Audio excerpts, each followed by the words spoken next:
दोस्तों, कैसे हैं आप सब ठीक होंगे। आइए आज का प्रोग्राम हम शुरू करते हैं Q&A। जी हाँ, मैं क्यू और ये ए। स्वागत है आपका। जी धन्यवाद।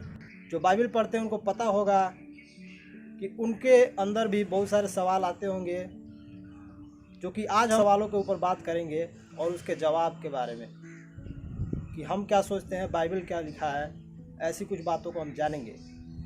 आइए हम शुरू करते हैं कि परमेश्वर ने जब आदम हवा को बनाया तो जब उन्होंने पाप किया तो परमेश्वर ने उन्हें क्यों नहीं रोका। क्या कारण था कि परमेश्वर ने उन्हें नहीं रोका?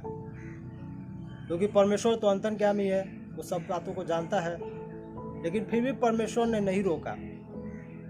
कारण क्या था ये हम जानेंगे भाई साहब से। जी आप शुरू कीजिए। जैसा कि भाई साहब ने बताया, सवाल आपने सुना है। जवाब ये है कि परमेश्वर जो है वो आदम हवा को इसीलिए नहीं रोका क्योंकि हम बाइबल में पढ़ते हैं, व्यवस्था विवरण 11 का 26 और 27, उसमें लिखा है, देखो मैं आज तुम्हारे सामने आशीष और श्राप दोनों रखता हूँ।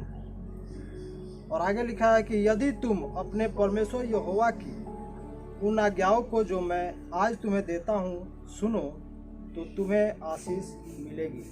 यहाँ हम देखते हैं कि परमेश्वर जो है सबके सामने, तो चाहे आदम हवा हो, चाहे आज हम और आप हैं, सबके सामने परमेश्वर दो बातों को रखता है, आशीष और श्राप। चुनाव करना हमारे ऊपर छोड़ देता है ना, क्योंकि हम परमेश्वर के ना, परमेश्वर ने हमें गुलाम नहीं बनाया है ना, परमेश्वर ने हमें एक रचना बनाया, एक सृष्टि बनाया। और इसीलिए परमेश्वर चाहते हैं कि हम मनुष्य क्या है ना, परमेश्वर के समान है। और इसीलिए परमेश्वर ने उन्हें स्वतंत्र किया है ना, परमेश्वर ने उन्हें स्वतंत्र किया है कि वो अपने चॉइस को कर सके, यानी जो चाहे वो कर सके ना। लेकिन उसका रिजल्ट जो होगा है ना, वो हमारे ऊपर डिपेंड करता है कि हम क्या चुनते हैं, और हमारा चुनाव ही हमारा रिजल्ट होता है। ऐसा नहीं है कि आदम हवा के पाप के बाद है ना परमेश्वर ने उन्हें माफ़ नहीं किया होगा ना, परमेश्वर ने उन्हें माफ़ किया, इसलिए उनको जिंदा छोड़ दिया। परमेश्वर उनके सामने आशीष और श्राप दोनों रखा था, जीवन का वृक्ष भी रखा था, बुरे और ज्ञान का वृक्ष भी रखा था। लेकिन उन्होंने क्या किया, जीवन का वृक्ष नहीं चुना, उन्होंने क्या किया, बुरे और भले का ज्ञान का वृक्ष को चुन लिया, उसके फल को खा लिया, जिसके कारण से संसार में पाप आ गया। कि आज के समय में परमेश्वर इतना दया क्यों दिखाता है? क्योंकि पुराने नियम में कि परमेश्वर तुरंत न्याय करता था, तुरंत अगर कोई गलती करे तो उसको तुरंत नाश कर देता था। लेकिन आज के समय में इतने सारे लोग गलती करते हैं, लेकिन परमेश्वर फिर भी उनको माफ़ करता है, उनको क्षमा करता है। आखिर कारण क्या है? इसके जवाब को हम जानेंगे भाई ए साहब से। जी, कि परमेश्वर आज के समय में इतना धीरज क्यों रखा है, अपना क्रोध नहीं दिखाता है। कारण ये है, हम रोमियो की किताब उसका 8 का 34 में पढ़ सकते हैं। उसमें लिखा है किस प्रकार से, वह कौन है जो दोष लगाए, मसीह यीशु ही है जो मरा, हाँ वरन वह मृतकों में से जिलाया गया, जो परमेश्वर के दाहिनी ओर है और हमारे लिए निवेदन भी करता है। परमेश्वर का क्रोध शांत है इसीलिए क्योंकि यीशु मसीह जो है परमेश्वर के सामने निवेदन करते हैं, उनसे हमेशा प्रार्थना करते रहते हैं कि वो हमें क्या करे, हमेशा माफ़ करते रहे। लेकिन शैतान जो है हमारे ऊपर दोष हमेशा लगाते रहता है। यही कारण है कि परमेश्वर का क्रोध आजकल इतना शांत है ना, इतना पाप हो रहा है संसार में, इतने लोग है ना बहुत सारे गलत काम कर रहे हैं, लेकिन फिर भी क्या है, परमेश्वर उनको नाश नहीं करता है, उनको छोड़ा हुआ उनको माफ़ करता है। क्योंकि यीशु मसीह जो है उनसे परमेश्वर से निवेदन करते हैं हमारे पापों के प्रायश्चित के लिए कि पिता, पुत्र और पवित्र आत्मा ये तीनों एक हैं या अलग अलग है, और अलग अलग है भी तो क्या इनका कैरेक्टर मिलता जुलता है, ऐसा है या नहीं, ये हम जानेंगे भाई साहब से। जब हम पढ़ते हैं बाइबल से पहला यूहन्ना 5 का 8 में, तो यहाँ लिखा है कि साक्षी देने वाले तीन हैं, आत्मा, जल और लहू, और इन तीनों में सहमति है। यहाँ हम देखें क्या है कि साक्षी देने वाले 3 हैं, यानी 3 चीज़ों के बारे में यहाँ बताया गया है, आत्मा, जल और लहू। एक और वचन हम पढ़ते हैं तो उसमें पता चलेगा हमें साफ। यूहन्ना उसका 4:24 में लिखा है, परमेश्वर आत्मा है और अवश्य है कि उसके आराधक आत्मा और सच्चाई से उसकी आराधना करें। हमने अभी देखा पहला यूहन्ना में 5:8 में कि आत्मा, जल और लहू, ये तीनों को हम जानेंगे। आत्मा के बारे में बताया गया है कि परमेश्वर आत्मा है, जैसे हमने यूहन्ना उसका 4:24 में पढ़ा कि परमेश्वर क्या है, आत्मा है। और हम तीसरी बातों को देखेंगे। यूहन्ना 10:30 में लिखा है, मैं और पिता एक हैं। यहाँ पे यीशु मसीह बोलते हैं कि मैं यानी यीशु मसीह और पिता एक है।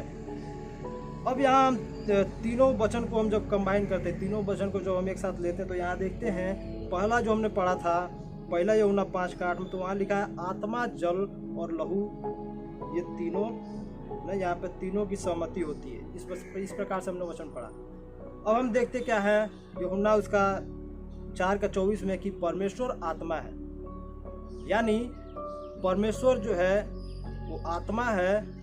और यहाँ देखते हैं कि यीशु मसीह ने बोला कि मैं और पिता एक है, यानी यीशु मसीह और पिता, जो पिता के समान हम परमेश्वर को मानते हैं, वो क्या है, एक है।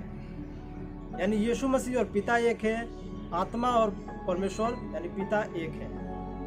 तो यहाँ हम सब बातों को जान जाते हैं कि क्या है, ये तीनों जो है एक दूसरे से रिलेटेड हैं और ये तीनों एक है। अंतिम सवाल, इससे पहले हमारा रिक्वेस्ट है कि आपने अगर हमारे चैनल को सब्सक्राइब नहीं किया है तो जल्दी से बगल में लाल बटन होगा, उसको दबाइए और सब्सक्राइब कीजिए ताकि आप हमारे अगले वीडियो को देख सके, और लाइक बटन ज़रूर दबाएं ताकि हमारा हौसला बढ़ सके अगर वीडियो अच्छा लगे तो। कि यीशु मसीह मुर्दों में से जी उठा है या नहीं, अगर जी उठा है तो है ना, किस प्रकार से हम मान सकते हैं कि यीशु मसीह जी उठा है और आज भी हमारे बीच में रहता है, जैसे कि हम सब मसीही लोग मानते हैं। इसका जवाब हम जानेंगे और आपसे भी जानना चाहेंगे। आप अगर हम बताना चाहते हैं तो कमेंट बॉक्स में ज़रूर बताएं। जैसा कि भाई साहब ने पूछा कि यीशु मसीह मृतकों में से जी उठे या नहीं उठे, यह बाइबल में क्या बताता है, बाइबल क्या प्रमाण देता है, उसके बारे में हम जानेंगे। ये बहुत ही अच्छा सवाल है, क्योंकि कई बार हम भी सोचते हैं कि यीशु मसीह जिंदा है या नहीं है। तो हम बाइबल में देखते हैं क्या है कि बाइबल में क्या लिखा है।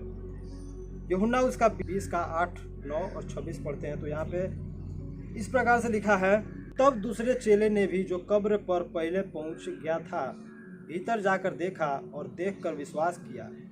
अभी तक वे पवित्र शास्त्र की वह बातें न समझे थे कि मृतकों में से उसका जी उठना अवश्य है। और जब हम 26 को पढ़ते हैं तो लिखा है, 8 दिन के पश्चात उसके चेले फिर घर के भीतर थे और थोमा उनके साथ था। जब द्वार बंद थे तब यीशु आया और उनके मध्य खड़े होकर कहा, तुम्हें शांति मिले। यहाँ हम साफ तौर से देख सकते हैं कि यीशु मसीह ने किस प्रकार से अपने आप को प्रकट किया। जब द्वार बंद था, थोमा जो चेला में से एक है और बहुत सारे चेले जो थे एक साथ इकट्ठे थे, यीशु मसीह उनके बीच में आ गया।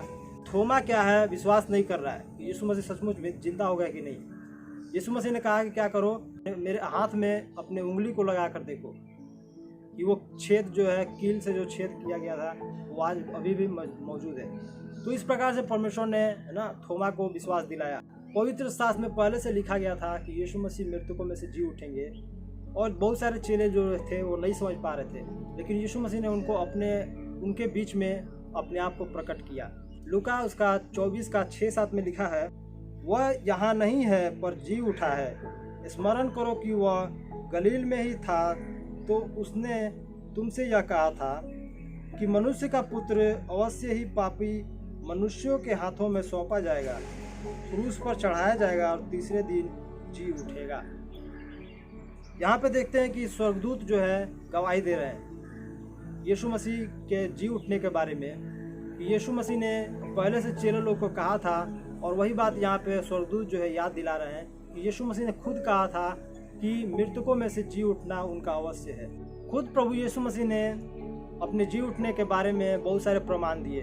हम प्रेरितों के काम उसका 1 3 में पढ़ते हैं। प्रेरितों का काम उसका 1:3 में इस प्रकार से लिखा है, अपने दुख भोग के पश्चात उसने अनेक ठोस प्रमाणों से उन पर अपने आप को जीवित प्रकट किया और 40 दिन तक दिखाई देता रहा और परमेश्वर के राज्य के विषय में उनसे बातें करते रहा।